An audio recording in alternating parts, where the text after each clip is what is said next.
Last 3:30 game, we got Holy Cross, who went 6-6 last year. Traveling to Northern Illinois, who went 8-5. Northern Illinois favored by 10.5 points on ESPN Plus. Ethan Hampton went 144-247 for them last year, threw for 1,600 yards, 12 touchdowns, 6 interceptions. Gavin Williams had 139 carries for 749 yards and 4 touchdowns, and Trayvon Rudolph had 37 catches for 392 yards and a touchdown.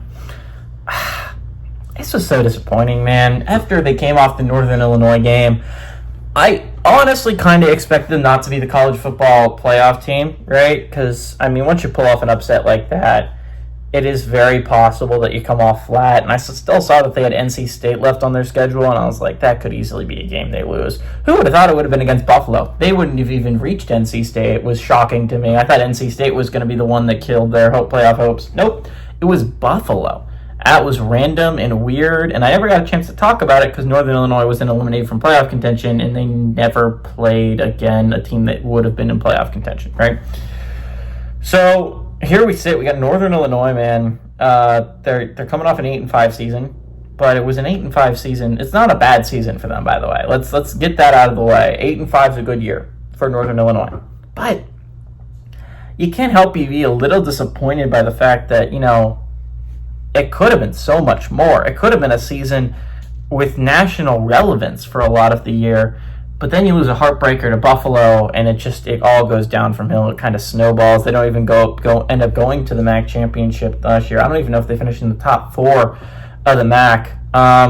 It was a disappointing year, to be sure, for Northern Illinois. Again, Holy Cross is a scary team. You can ask Buffalo. I think Holy Cross upset them on a Hail Mary a couple years ago now. Northern Illinois doesn't have zero reasons to be afraid of a Holy Cross team, but they lost that head coach. He's now the head coach of James Madison, doing a good job there. I think Northern Illinois is going to have a solid, if unspectacular, team. They remind me a lot of Bowling Green, who I talked about in an earlier video, where if they were going to make that run, which honestly was laid out in front of them, it had to have been last year. That was the year that team was at the best. And unlike Bowling Green, where their schedule didn't work out, honestly, after the Notre Dame win, their schedule did work out. Like, you could have run the table, but Northern Illinois just did not. They could not find a way to do that.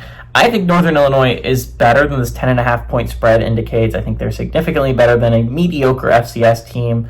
I think that's a little bit disrespectful to Northern Illinois and the Huskies. I think that this is a solid team, if unspectacular. I think they're going to finish about 7-5, 6-6 in the MAC. Maybe give a couple of good teams like Toledo or Miami, Ohio some scares. But I like Northern Illinois definitely win this game. I like Northern Illinois to win, and I like Northern Illinois to cover here.